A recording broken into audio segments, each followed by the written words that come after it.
What's up, warriors of Tamaris? Welcome to the endgame guide for mages in Call of Dragons. This video is going to help you build a powerful mage account that's going to be very useful for a very long time. The video will be divided into a bunch of different topics. You can skip to a specific chapter that you are looking for. If you're new here, make sure you like, share, subscribe, leave some comments down below. Let's get started. Alright, warriors of Tamaris, another day, another video. This episode is gonna show you how to build endgame account that's gonna hit like a truck. The first topic that we're gonna have a look at is going to be the faction.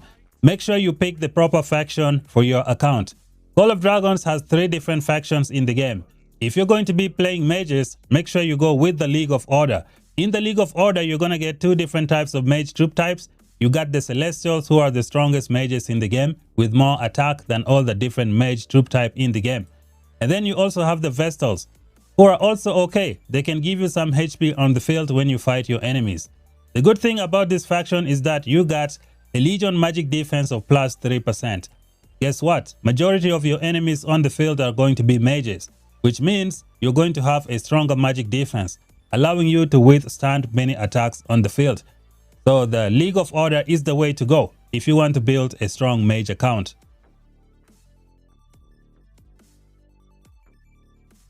Decorations and city theme buffs are very powerful in Call of Dragons. Make sure you pay attention to this game mechanics.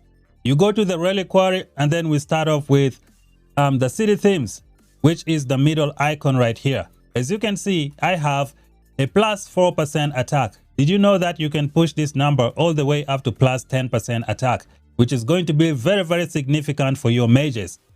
So if you have 5 legendary city themes and you activate them in the reliquary city theme area, you are going to get plus 10% attack. In my case, it's only 4%. That is because I only have 1 legendary city theme, which is giving me a legion attack of plus 2%. Now, if you don't have legendary city themes, you can always activate the epic ones. I have activated 4 epic city themes, giving me another plus 2% attack. Now, if you activate 5 epic city themes, you are going to get 2.5% additional attack, which is why you should try and save up your speed ups and try to get like 5 legendary city themes. This should be your goal moving forward. There is no point trying to get an adornment. Make sure you get 5 legendary city themes first, and then you can then decide later on if you want to go for adornment for a brand new city theme in the game. So this is something that you need to take very seriously.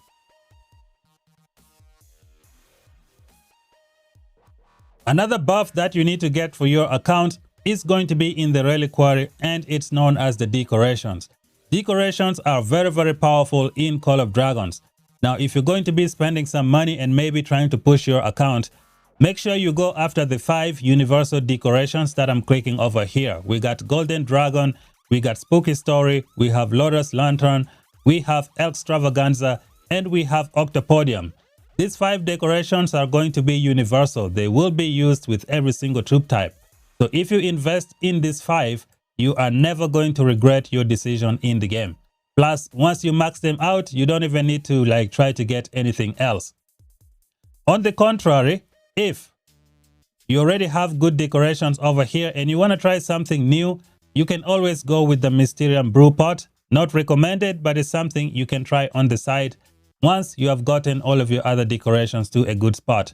This Mysterium Brew Pot is going to give you up to 5% additional rage accumulation speed, which could be quite useful for the mages, help you cast your rage skills a little bit faster.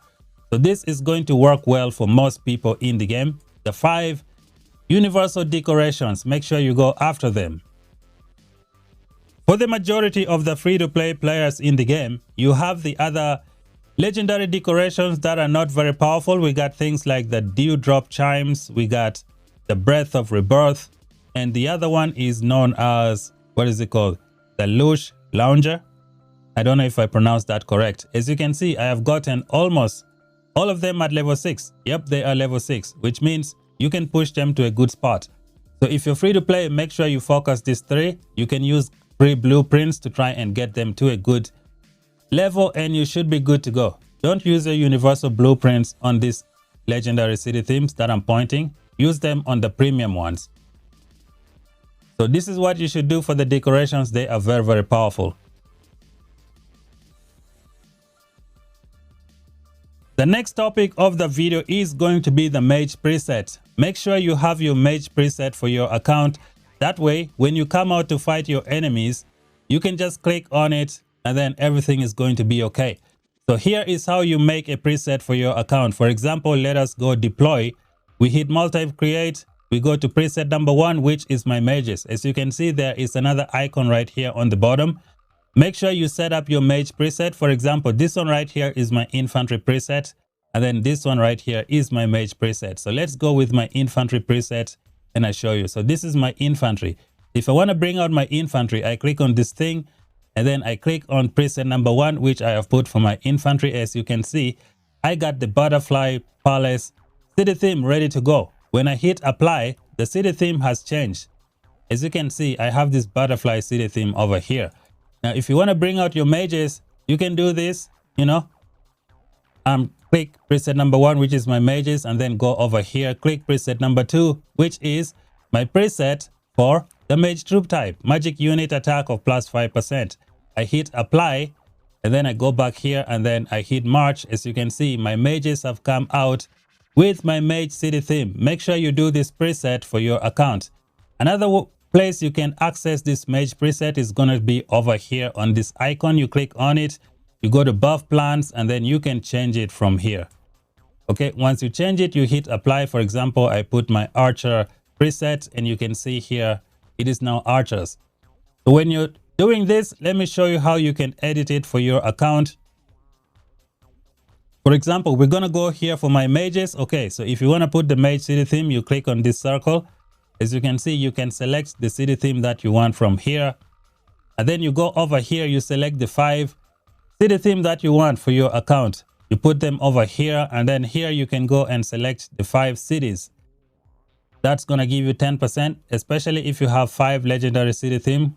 You can put them here and get a +10%. In my case, it's only +4%. I don't really have a lot of legendary city themes on my account. So once you've done this, you can click on this icon right here, and then you can save that preset anywhere you want. So I'm going to go over here and save it. I'm going to put it here on number 8, and then you hit save. As you can see, I have saved the city theme over here. It's going to be good to go. Now, every time I go fight my enemies, I can go number 8, hit apply, that is done. And you can see the city theme is set. So make sure you do this for your account. All right, Warriors of Tamaris, the next topic of the video will cover the best marches in Call of Dragons. This is going to be the end game marches that you should invest for your account if you want the best of the best. So over here, we're going to put Counterman. And then first of all, I'm going to remove these 2 marches. What you're looking at on the screen right now are the 3 best mage marches in the game. If you want to invest and make your account stronger for the end game, these are the 3 mage marches that you need to build. Over here, you can make some changes. You can take maybe Romara out and try to put like a 5-5-5-1 Thalia. This one has worked well for a lot of people. You can also try a Bertrand if you want, but you want to keep your Bertrand with the Luna. So we're going to keep Romara over here in the meantime. So this is the best mage march number 2 in the game. Number 1 is going to be Verdun and Counterman. These 2 marches are a no-brainer. You just invest in them if you want the best of the best in the game. And then the 3rd best mage march in the game is Seluna and Mr. Bertrand. These 2 are going to work well together. Just make sure this march is a full flying march. You're not going to use a Sun Lizard on this march because you want Seluna to get all the buffs. And this march is going to be awesome. If you're going to be fighting enemies in a 1v1, this is the march that you bring out to fight them. It's going to do good even against archers. Not very, very strong, but it's the best mage march for 1v1 in the game as of right now. Now we're going to continue the process. Over here, we're going to be putting the G6 mages. They are like 6 months away, give or take. So in 6 months, we're going to be getting the G6 mages. So what you see on the screen will be the 4 best mage marches in the game. These are the mage marches that you invest. Over here is the G6. So I'm going to put the preset again over here and just talk a little bit about more stuff. First of all, we're going to change this one. As you can see on my account, my counterman is not developed. I have Velin. So when this one is now the G6 Mage Marches, you're going to have one spot left. Now the one spot left is going to be up to you because you're going to have many options on your account. You're going to test the best one and then go with it. In my case, I think I'm going to be going with Thunderlin and Musyang. I think this is going to be very, very good when the G6 mages come out, because Thunderlin is going to be helping my lineup to do a lot of damage. And Musyang is also going to be putting some healing debuffs because many people use Stun Lizards. So this is going to be awesome. So this, ladies and gentlemen, will be kind of like the best end game marches in the game. As always, you can change the 5th march, but these 3 are going to remain. And then we're going to get the G6 mages and things are going to look very, very good. Up next, we're going to check out the best artifacts to get for your account to make it end game account for doing some good stuff against your enemies. Now we're going to be using the 4 or the 5 best mage marches to help you build the best artifacts for your account. March number 1 is going to be Verdun and Counterman. With Verdun and Counterman, you're going to be going with the Doom Bracers. Doom Bracers has a stun effect on the artifact, which will help you against those infantry in the open field. So this is going to be a fantastic artifact to use for your account for the G5 mages. And then you're going to get yourself the Dragon's Fate, which is going to be excellent for Mr. Yun Ming. Yun Ming is going to be very, very useful for a very long time in the game. Now, another artifact that you're going to keep is the Mirage Orb. The good thing is Mirage Orb is going to be available in the Titan Legacy. You can max it out from there. It's going to be fantastic with Seluna and Bertrand. Or Seluna and another Flying Legions. Maybe I need to talk about that right now. So in the future, the devs might add another Flying Legion in the game. The way they mentioned in the New York meetup, they said they were going to add another flying hero. When that flying hero is maybe G5 or G6, I think Bertrand is going to vacate the premises and it's going to be Seluna and that new G6 or G5 flying hero if the devs decide to add that hero in the game. Now we have talked about 3 good artifacts for endgame in Call of Dragons. The next artifact is going to be the one that shows up for the G6 mages in Call of Dragons. I think that's going to be the artifact to invest. And then for the 5th artifact, I think the Thunder Elegy is going to be excellent because this artifact has a very good control effect. And the Thunderlin Numbness is going to be very useful in helping you out fight your enemies. This artifact is going to prevent your enemy infantry from casting rage skills, which will help you kill them a little bit faster. The utility is going to be fantastic. Plus the artifact has magic attack and Legion HP. You can always throw it on one of your marches that is suffering in terms of defense. So this could be a pretty good artifact to have. If you don't like the Thunder Elegy, you can always use a different artifact on your account. For example, if you have a maxed out Lilia and you want to keep her on your account, on your lineup without getting rid of her, then you're going to go with the Infernal Flame as the 5th artifact for your account. For example, if you're free to play, you can use the Phoenix Eye on your account. It's going to be awesome to help you out to do some good stuff. We also have the good artifact right here, like the Visage of the Sanctus, if I can find it. The Visage of the Sanctus is going to be very excellent, especially when you have a Thea in this lineup. You can put Thea over here, and this is going to be good. For example, this could be the 5th Mage March for some people. They're going to be using Thea, so you can use the Visage to help take you to the next level. You can put a different hero over here as well. It's going to be up to you to decide who you think is going to be best for your account. So these are the artifacts that you try to invest. In my case, I will be going with the Thunder Elegy for the utility that it brings on the field. It's going to be pretty nice. Let us take a look at the best WARPETS to use for your magic troop type in the end game in Call of Dragons. We're going to go preset number 3. As you can see here, I got like 4 different Sand Lizards over here. We got too many infantry on the field with a lot of counter attack. So you need to build your Sand Lizards properly for your mage marches. Now your 5th march, which is going to be Seluna and Bertrand, is going to use a flying WARPET because this march needs to be flying in order to get all the buffs for Seluna.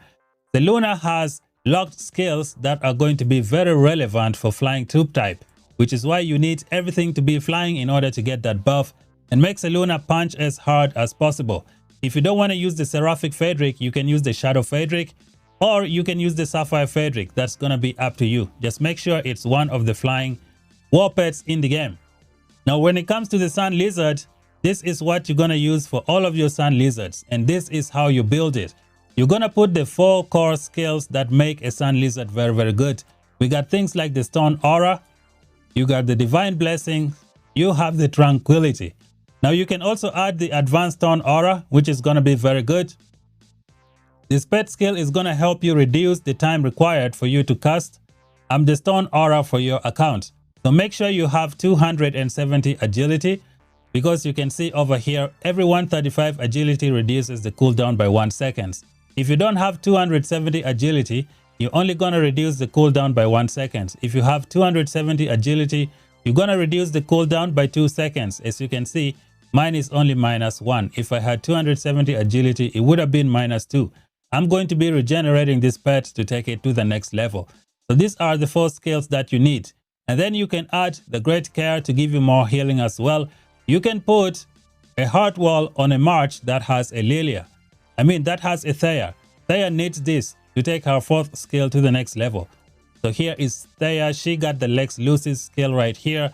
Every time you gain a shield, you get a +10% attack all the way up to 30%.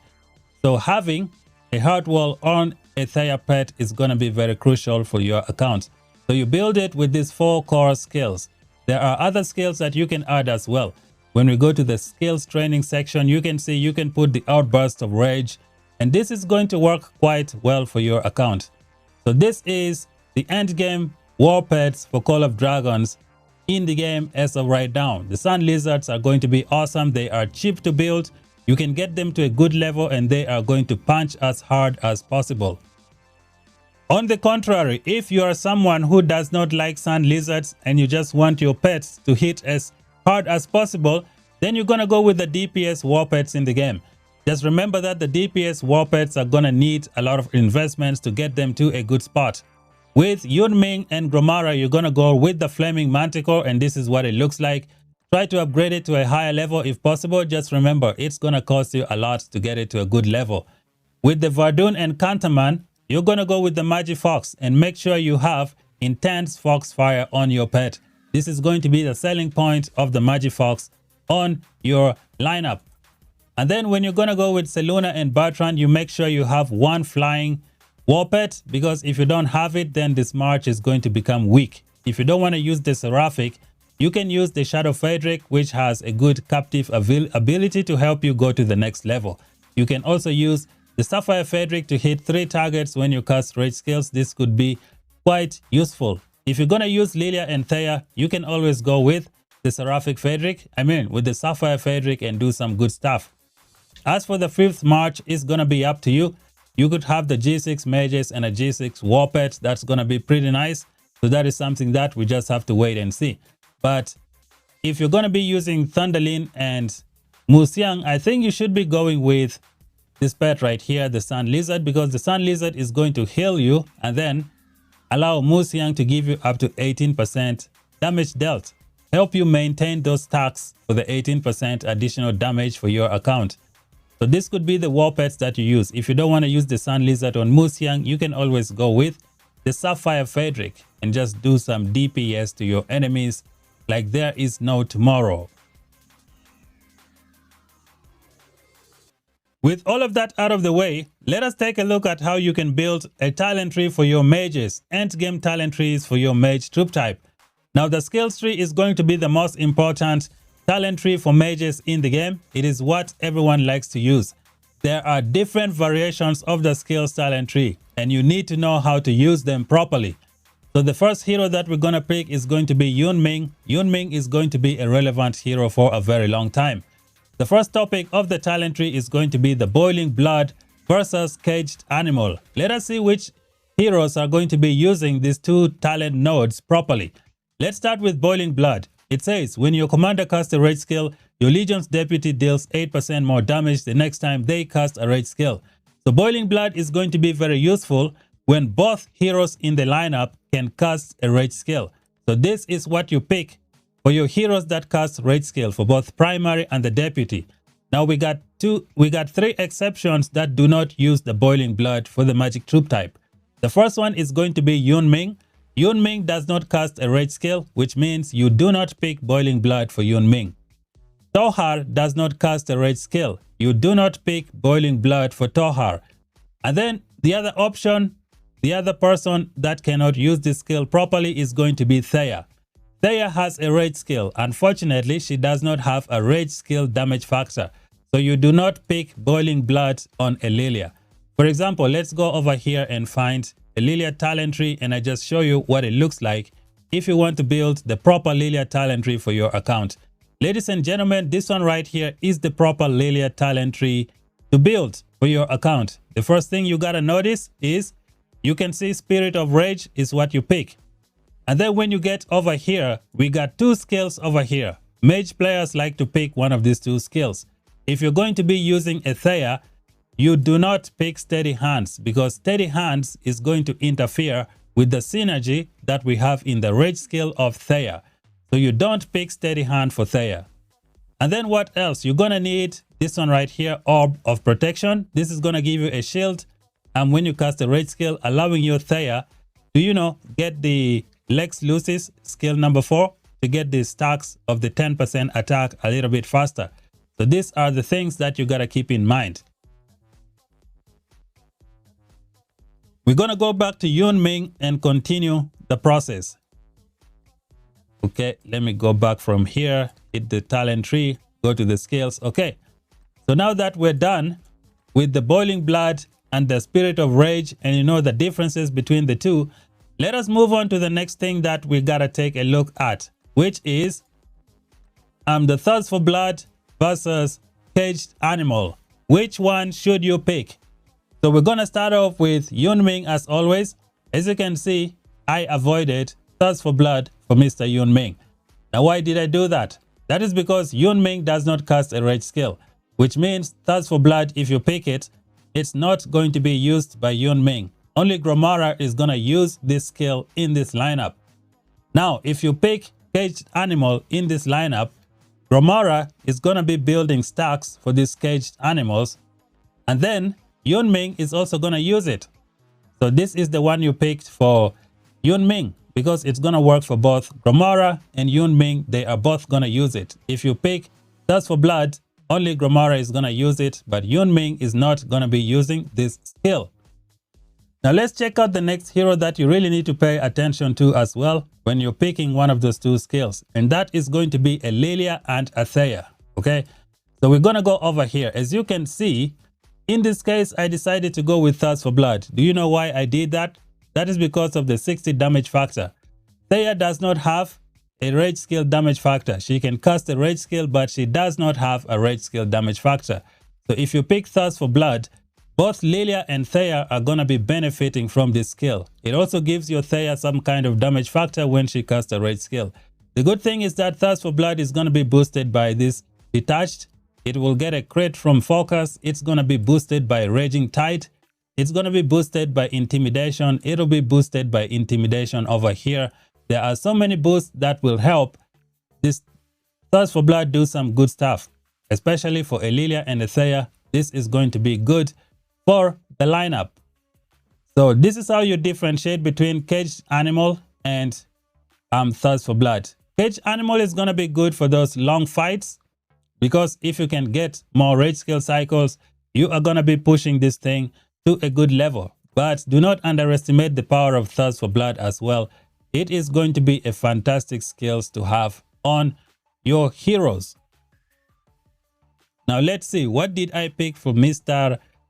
Vardoon? Let us see what I'm working with Vardoon on this lineup. Now you can see for Vardoon, I decided to go with the Caged Animal. That is because Vardoon has like a crazy rage skill damage factor. Let's go over here. The guy can do like 1800 rage skill damage factor.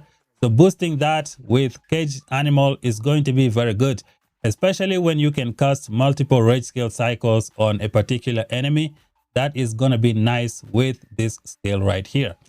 So this is the difference between the Thirst for Blood and The caged animal. Another person that does not use Thirst for Blood is going to be Tohar. So you might want to stay away from this skill for Tohar because he's not going to benefit from this skill. If you're going to be using Bertrand and Tohar, I think you should be going with Caged Animal because Bertrand is going to get the stacks for this thing and Tohar is also going to benefit from it. So this is how you differentiate between Caged Animal and Thirst for Blood in the talent tree for the skills tree for the magic troop type. One more talent tree that we need to have a look at is going to be the 41% march speed for the magic troop type. So we go over here for the Yunming. As you can see, this is what I'm currently using for my account.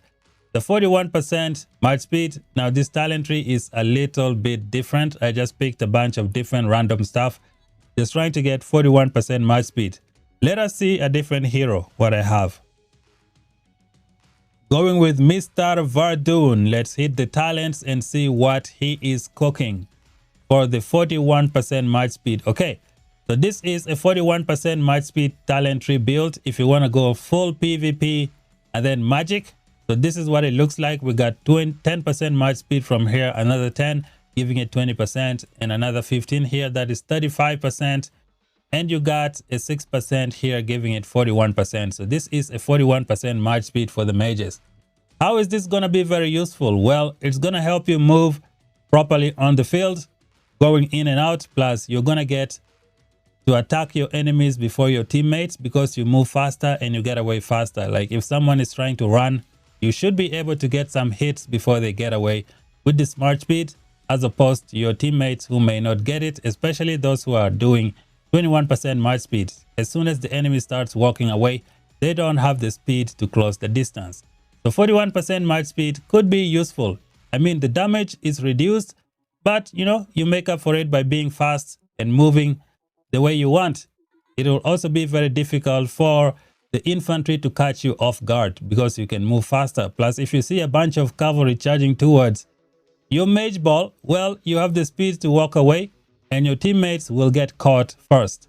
So this could be the advantage of the 41% march speed. And this, ladies and gentlemen, is everything that I have for the endgame mage guide in Call of Dragons. Just make sure you invest in the heroes properly. For example, we're going to go over here, multi-create, hit preset number 2. And this, ladies and gentlemen, is what you need to invest on your account. Maybe we're going to take this out and we're going to get the G6 mages in the game and they are going to fit in over here. As for this March, we might be getting another Flying Legion in the game. So we just have to wait and see. The devs announced it in the New York meetup. They said they were going to add another flying hero. If that flying hero is legendary and that flying hero is G5 or G6 hero, then I believe that hero is going to be going with Seluna in this lineup to make it as strong as possible. Remember, guys, we got so many mage heroes in the game. But the thing is, are they ready for the end game? And I don't think so. So what you see here on the screen is, you know, what you should be prioritizing on your account if you want to be going forward, just to make it strong. As for this last slot, you can pretty much change it and put the best that you have on your account. It doesn't have to be Thunderlin and Musiang. It can be somebody stronger on your account. Maybe you've done your testings and you found out that this hero is much better on your lineup, so you're going to put that hero over here. But these three are going to remain, and then we get the G6 over here and things are going to be good to go. Thank you guys for watching. If you're new, subscribe for more content. If the video helped you out, let me know down below in the comment section down below. Until then, see you guys in the next video. Bye bye for now.